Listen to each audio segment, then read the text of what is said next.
Yeah, he's a really good player. I mean, I was lucky enough, he probably won't remember this, but I did a few camps with him with the under-20s when I was working at the FA, and I thought he was outstanding. I mean, we played Portugal, we won 4-0 in Portugal, and he was brilliant, you know, so I've always been a big admirer of his. Yeah, I thought he was very good. He's a top player. I mean, just they've got a lot of top players here, haven't they? And it's just been unfortunate he's not been able to get in, but I think he's an exceptional player.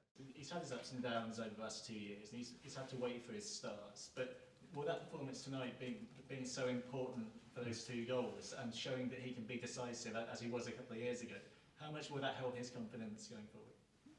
I think a lot, and I love him as a player. It is a joy to watch him, how he moves, how he changes direction, how physical he was today as well. Without the ball, he went to duels and he won a lot of them, and he was thinking, with that killing instinct to play forwards and to make things happen. And when Emile is in that moment, it's very difficult to stop him. And today he helped us a lot to win the game.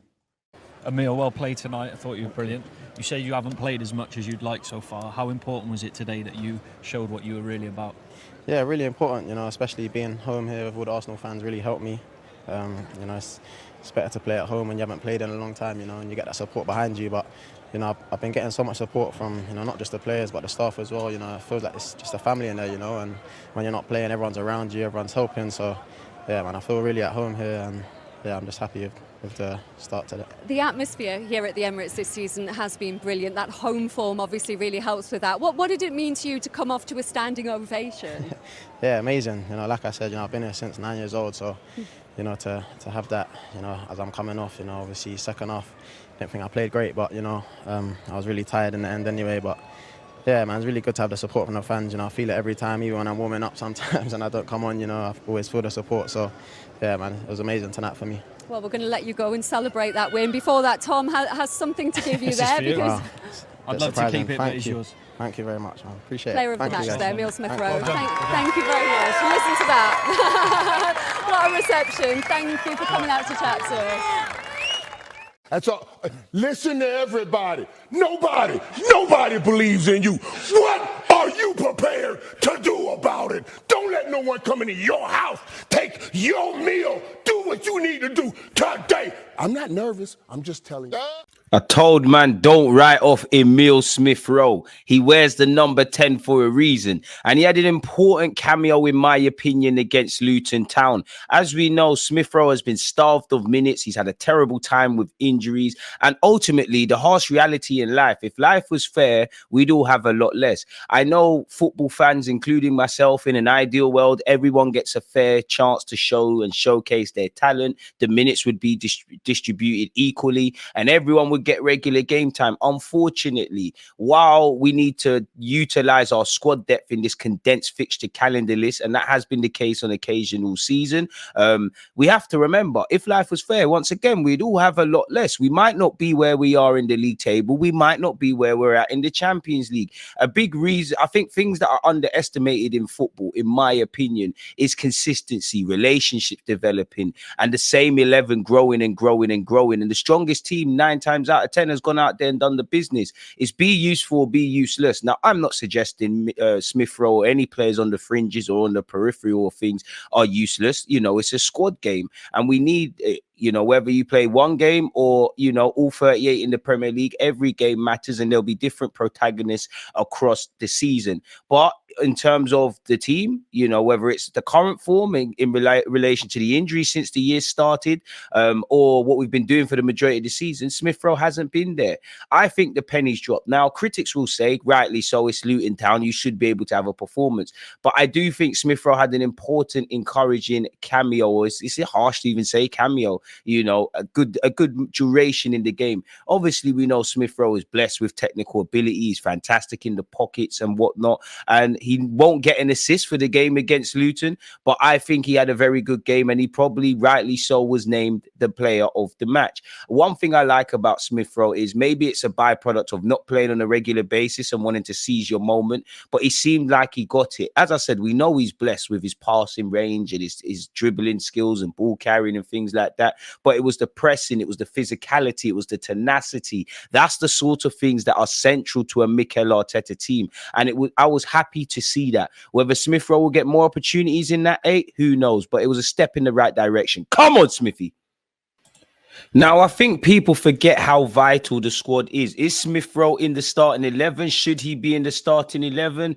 Potentially not. 100% not. You know, we've got a great partnership with Jorginho, Declan Rice, and Odegaard in the midfield. Obviously, Martinelli and Trossard right now are better options in wide areas, so it's congested. But Mikel Arteta has said in April, you're going to need everyone, and we do need the squad. And I think one thing that's forgotten when you speak about Smith-Rowe is obviously, you know, a lot of his goals in that season he was standing out were off the bench. We might need that.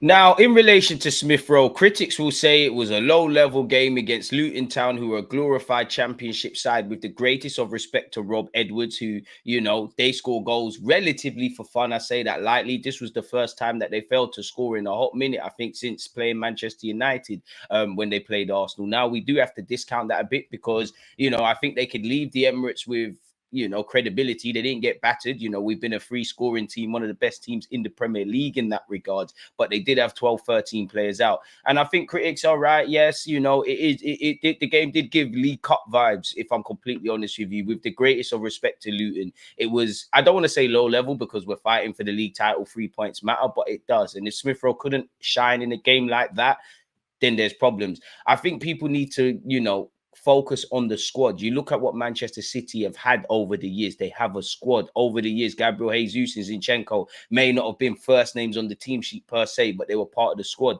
And if Smith-Rowe isn't going to be a first team regular, then I believe he's a great option for the squad in that regards. You know, he can play as an 8, play on the left, play on the right, play as a 10. I'm forcing it a bit, but he has played as a false 9 in the European Semi-Cup final under Mikel Arteta.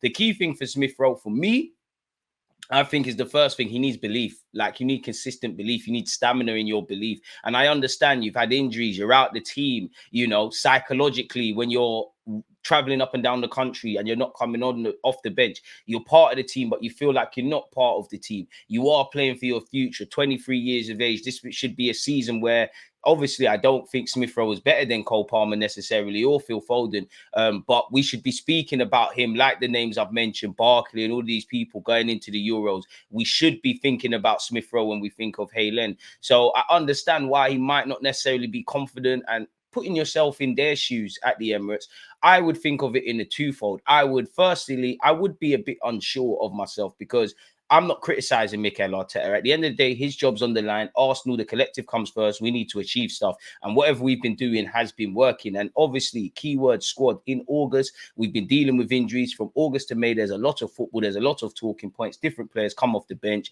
and what have you. And I do believe in a squad, obviously, you know, it's like a workplace. You've got managers, you've got the performers, you've got the runners or the people in the entry-level roles. And that's football's the same, you know. Just because you're a squad player doesn't mean you can't be vital. Look at Kirill, who's now become a first team regular.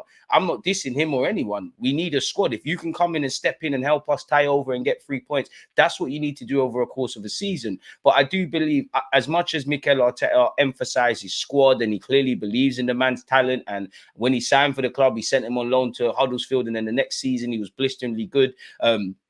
So I do think he gives confidence. But at the same time, the manager, putting yourself in the player's shoes, the manager can say all he wants, people. At the end of the day, it's about, when it's time to play me, am I playing? And if you're Ramsdale, if you're Nelson, if you're Smith-Rowe, if you're Eddie Nketiah, if you're Fabio Vieira at the moment, obviously the collective comes first, and it's nothing personal. It's just business getting 3 points. But you would kind of feel like that. So when you do step onto the field, you might obviously match fitness, rhythm, you know, being sharp, being able to last the 90 minutes, which is obviously a struggle for, at this moment in time, Gabriel Jesus, Zinchenko, Thomas Partey, to a degree, Tomiyasu, Reece Nelson, and a couple of other names. You would be unsure of yourself. You might be overthinking every touch. You might be looking over and left and right when it's time to make subs. You might be wondering what the critics are going to say. You internally might be fighting demons and wonder, have you still got it? It's like when you're in a long-term relationship and you're back to the streets, you wonder, can you still get gal? Obviously, I know my thing. I still can respectfully DM the guy Brown in sperm. But on a serious note, you would be like that. But then you've got to have that fearless nature in that, you know, you're already at rock bottom, and Smith-Rowe is at rock bottom in an Arsenal perspective, in that it's a bit harsh because he's part of an exciting future that we're undertaking. Again, he's part of the squad, but you're wearing the number 10, Dennis Bergkamp's old number. You know, you're seeing your guy Bukayo Saka play. You haven't come off in game. You haven't come off the bench, and this could be extended to a lot of people where we've battered teams. So you would kind of feel like that. But I would also feel if I was him, I'm at rock bottom. It can't get any worse. I've got 2 years left on my deal. It's 23. I'm 23. I'm struggling with injuries. I'm nowhere near the starting 11. I might not get an opportunity from now to the end of the season in any capacity. F it. Let me go out there and show what I can. And for me, again, you can't draw conclusions off the Luton game. But for me, I feel like the penny's dropped for Smith-Rowe. Yes, technical quality. He's got all of that stuff that we look for in an Arsenal player. But the pressing, the intensity, the physicality, the non-stop running, I think it goes under the radar because obviously he had a hand in the 2 goals and he's man of the match. But early on in that game, I did enjoy Partey in the lone 6. He's making those bursting runs forward. So is he fit and his body's feeling good again? I don't know. But you should be a bit fearless and give the manager a conversation to have because, again, that's another point that I've said indirectly. You know, Smith-Rowe with 2 years left on his deal, it's not really a talking point. Zinchenko as well. If Bukayo Saka was in the last 12, 18, 2 years of his deal, or other players, that or Saliba or whoever have you, that might be something. But he's playing for his future, whether at Arsenal or elsewhere. Only God knows what we're going to do in the summer because I would like to keep Smith-Rowe out there. Hey, lenders that are on the peripheral things, I'm more likely to sell Reece Nelson to Brighton for 30 million. And Eddie Nketiah seems to be getting interest every week. There's a new club, Leicester, Wolves, Brentford, Crystal Palace, to name a few. West Ham have also been linked with him. You know, I don't know what the future is going to hold because 2 years left on his deal. Yes, he's a valued squad member and he could have a squad role and has shown he can be a regular and a super sub. But if there's 40, 45 million shouts for a player that cannot stay fit, is nowhere near the first team in terms of the starting 11, 45 million, you're going to bite your arm off, really. If you could get 40 odd million for Smith-Rowe, 35 to 50 for Ramsdale, 30 million-esque for Eddie Nketiah, something similar for Reece Nelson. Of course, it's not FIFA and it doesn't always work like this. And there's many other variables that will go into a player leaving, of course. But it starts to offset what we're going to spend and it makes the net spend look a lot better. Big up my guy Mo in that regard. So Smith-Rowe's fighting for his future. He's fighting for his life from a footballing sense. And for me, I'm calling it now. He's going to score against Chelsea or score in the North London derby, whether that's as a starter or off the bench, I don't know.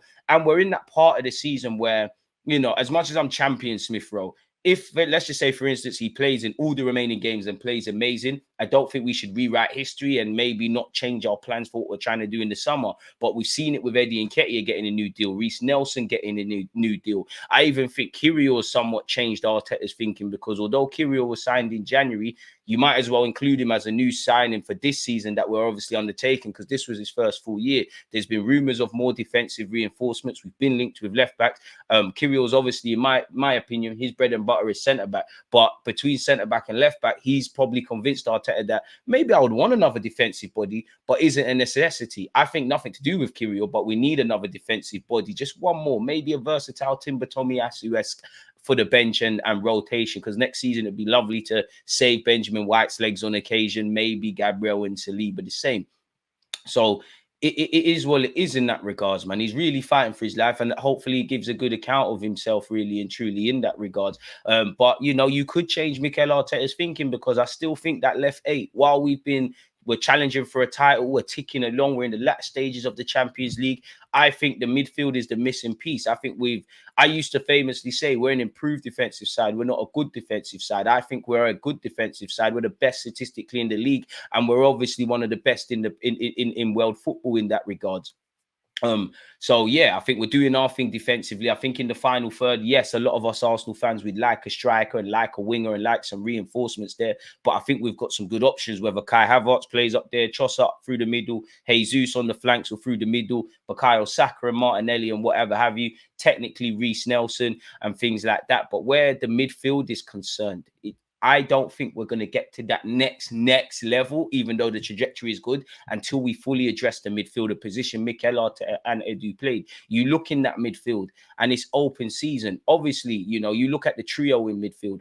Odegaard is one cog in the 10 or 8.5, dropping deep, press machine, doing all that stuff. Declan Rice, another one, whether it's a 6, a 8, a bit of both, whatever. But who is that long-term partner? Jorginho's a great player, but he's carried hip problems and had injury issues, and obviously age and isn't kind to him in terms of longevity tying into the project that we're doing at this football club. Thomas Partey, a quality player with a lot of baggage and injury and wages, and we tried to sell him last summer, and obviously longevity, that's not there. El Nene's not there. Kai Havertz, I think he will, it's interesting how Arteta speaks on him, because he says he can play as a 9, which he's done, played in midfield, and said he could play in the 7, which could be an option for, playing in Bukayo Saka's spot. So I don't know if we'll actually sign a winger. But, you've got Kai Havertz, Fabio Vieira, Emile Smith-Rowe, Jorginho, Partey, these guys that can, or, these pure centre mids or hybrids that can all play in the left 8. Who is the long-term partner? Declan Rice, it doesn't matter what our formation is, what we're trying to do. Every Arsenal fan's having him and Odegaard. And then it's dependent on who you speak to. So I think we need to address that midfield. But to a degree, could Smith-Rowe change Arteta's thinking? If he stays fit, the main thing is to stay fit so that you can get opportunities. And then ultimately, you've got to take them. I don't know, people. I'm not sure in that regards. But as I always say, appreciative to you lot for listening. Let me know your thoughts. Like, comment, and subscribe. Would you sell Smith-Rowe with 2 years left on his deal? What did you make of the Luton game? And what do you think his future, at least for this season, has? Let me know your thoughts. Yeah.